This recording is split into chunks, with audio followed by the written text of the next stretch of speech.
Hi, let's quickly show you how to free up space on your Realme phone using the Deep Cleanup feature.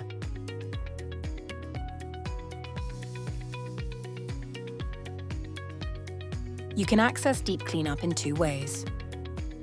First, you need to open Phone Manager, tap Cleanup Storage, and select the data consuming more space or all under Deep Cleanup.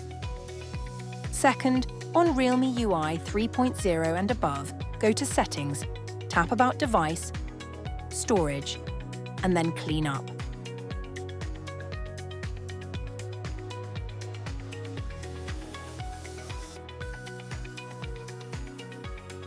In Deep Cleanup, you can remove burst photos, recently deleted items, or screenshots in Photo category.